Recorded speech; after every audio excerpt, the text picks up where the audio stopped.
Okay, here we are in front of the United Nations, and we were speaking with two Ambazonians about the issue of the Fourth Committee and decolonization.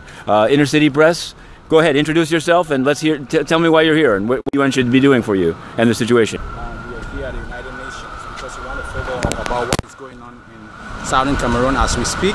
And we remember the Fourth Committee for Decolonization had a meeting last week.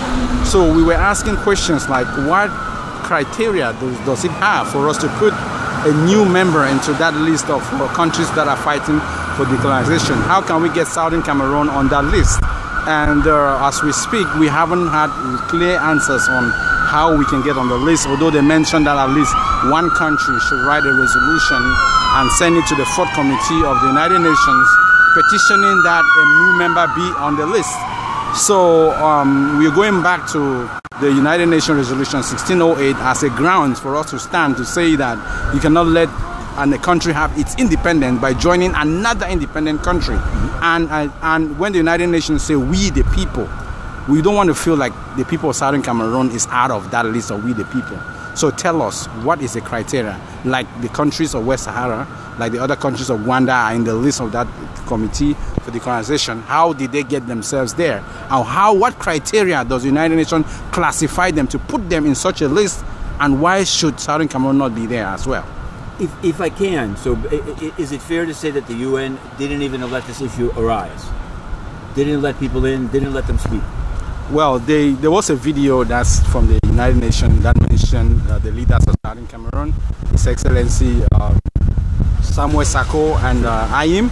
We felt that video meant that they have finally granted us that access, but we realized later that they said that was not the final step. So what was supposed to be the final step? And there was that censorship, because if their names were on the list to speak and then they are not being granted access or given a badge, what was the purpose for that? That's what we were trying to understand. Did you know that on Friday of last week, Cameroon was elected to the UN Human Rights Council with 176 votes to put them on Geneva to judge other countries on human rights? This took place the day after the Fourth Committee hearing. Do you think that they're qualified to be on that committee? Well, I think they are not qualified to be on that committee. And if they are, as it's been said, that means they should start following the rules and regulations of that committee. Because if you're a member of the Human Rights Committee and you are still committing violence and human rights violations, even that same night, the next morning, you can see the soldiers went and killed people in the house and burned them alive. So when the United Nations talks about people being in the United Nations Human Rights Committee and those members are still committing the same worst crimes, so what is the difference with non-members? What's the status? I know that the election was held on the 7th, and I've seen news of results leaking out. Do either of you want to say what's been happening since this controversial contested election? Well, so far as we know, we understand that Kamto was the winner. However, there's a discrepancy now with the government saying that he's not the winner. So we're waiting to see what they'll say in reference to that, which we are hoping that they will really accept the winner as Kamto. So either way, we Ambazonians, Southern Cameroons, we are fighting for our own, for our freedom, which is what we are really standing for. So if Kamto comes on board and want to sit with us, and what we are waiting for is that we want our freedom. Did you see that there was a claim that Transparency International had sent observers, and then it turned out they denied it. Transparency International said those are not our people. Correct. Who were those people, and who did it? Who defrauded the international public about the observers? Yes, I think that was a clear issue when you see from the website of Transparency International that they didn't send anybody. It's just a plan. It's just a plan because that's what the government of Cameroon have been doing for many years anyway.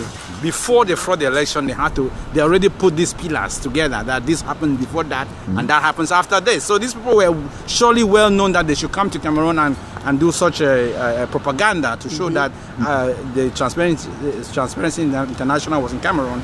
But it's very good that they put it on their website that they send nobody to Cameroon. Fraud. So it's just, we have cases of the Bia's campaign team putting $10,000 in envelopes and giving it to people. So there's a lot mass fraud going on. And I recently heard BBC trying to, I don't know if it's fake BBC or the real one, and an audio trying to talk about the result of Bia winning. It's not strange to me, and I don't care, because Bia winning, it doesn't have anything to do with Ambazonia or Southern Cameroons, because we stood our ground, that we want our independence.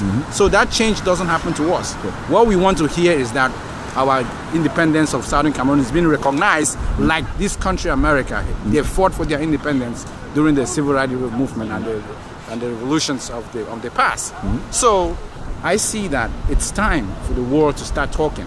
If anybody thinks that they don't want to talk about Southern Cameroons, there is time, and that time is now for them to start talking, because silence doesn't solve the problem. You being silent does not mean that the problem go away.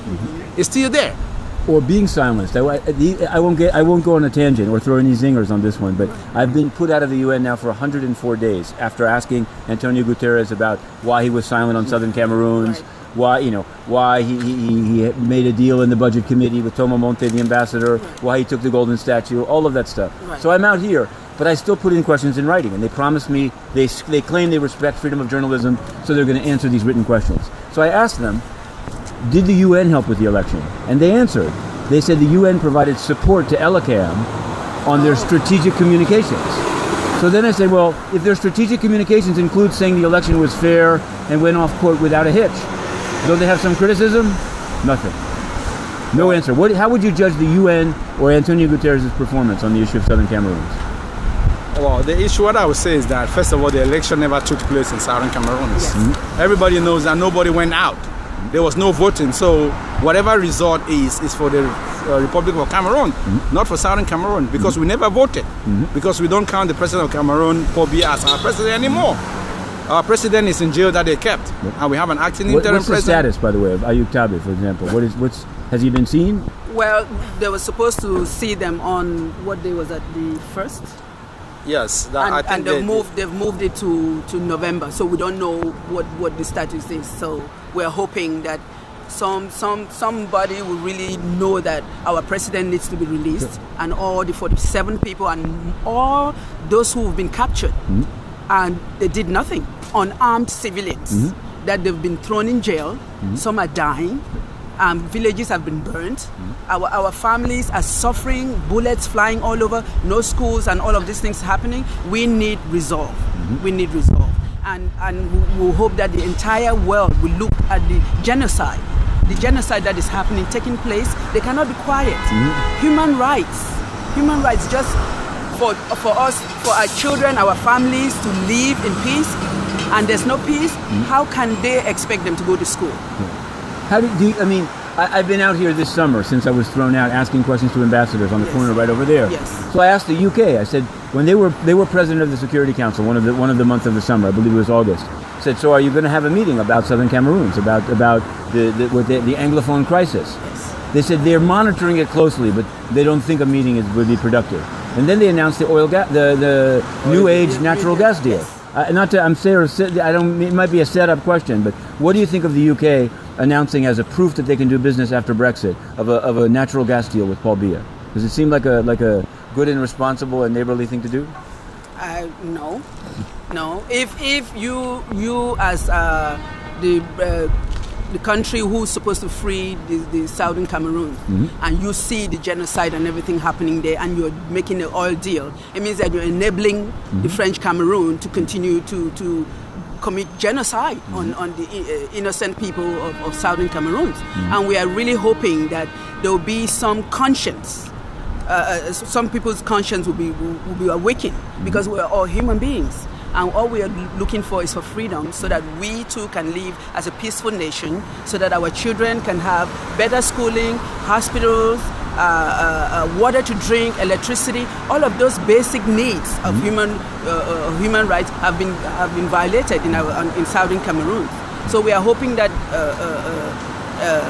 Britain will stand up as part of they should have already freed us. What about France and the U.S.? If you don't, in the same, just an assessment.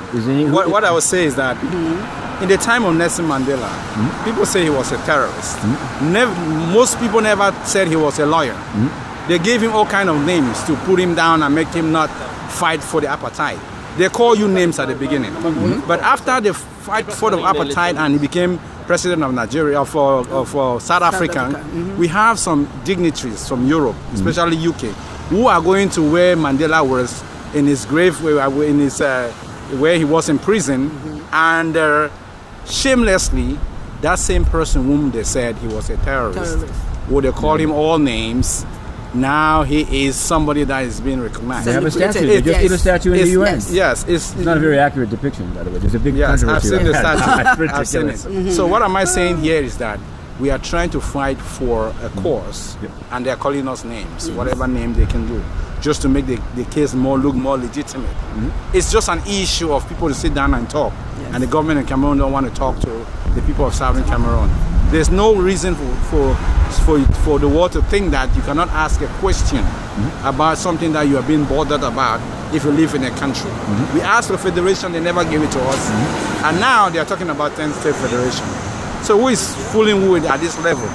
So I'm trying to say that the United Nations, when they say we the people, they should not think that there are some people around the world that doesn't fall under that criteria when they mean the we the people. The people of Southern Cameroon also fall on it as well. And me as a young man growing up, I keep asking questions about Resolution 1608.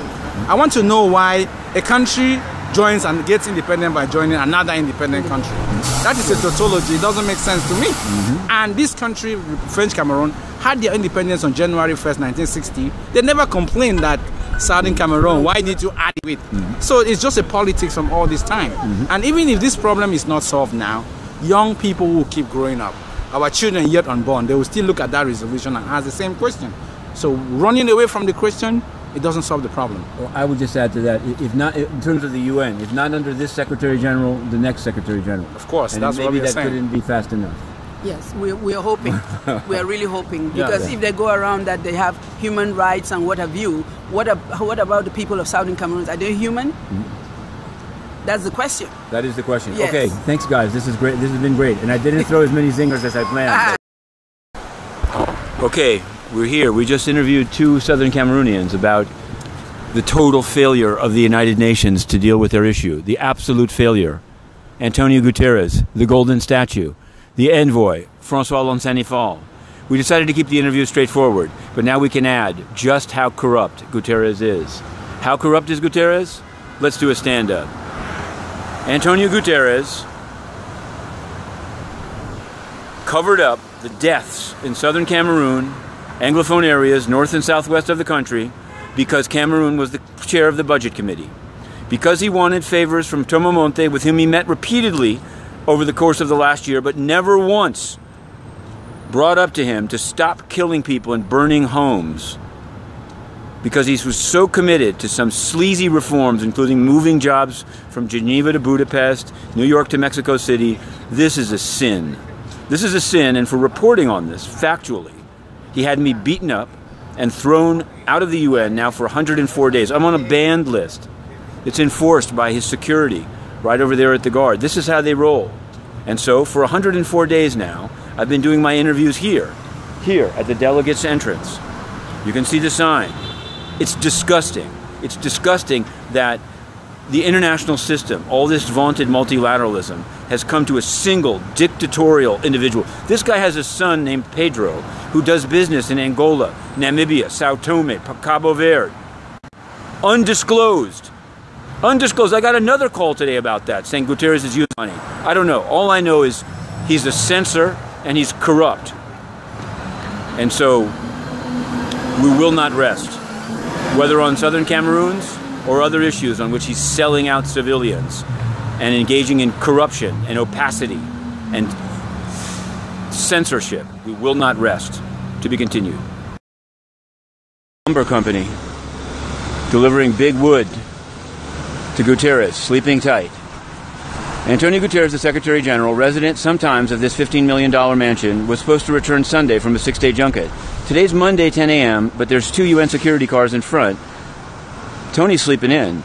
Tony's schedule says all appointments internal. Internal apparently means sleeping in bed while the word burns, while Khashoggi investigation continues while people are slaughtered in Yemen, while people are slaughtered in Cameroon, and while the press is banned. Okay, here we are. It's Monday, October 15th, the 104th day in which Antonio Guterres, corrupt Secretary General, has banned the press, who dared ask about his use of public funds to go to his private home in Lisbon, who dared ask about his cover-up of the death of Cameroonians in the Anglophone areas at the hand of Paul Biya, with whom he made a deal for support in the Budget Committee. According to his own, yes, his own, staffers on the 38th floor.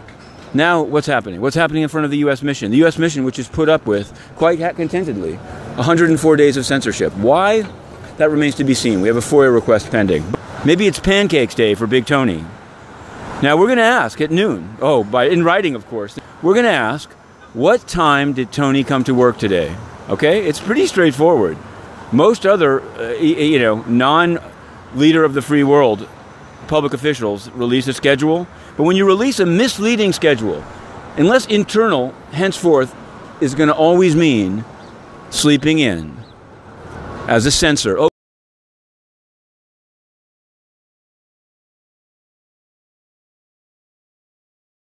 Mr. Secretary General, why have I been banned from the UN? For 17 days, I can't enter the UN. I'm a journalist.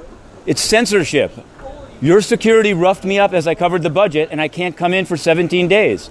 It's called censorship. It's really unfortunate. You need to do something about it. I wrote to you on June 25th. I said Lieutenant Dobbins had attacked me. Why didn't you do anything on Cameroon? 100 villages burned down. A journalist thrown in the street that asks about it. It's shameful. It's shameful censorship by the Secretary General.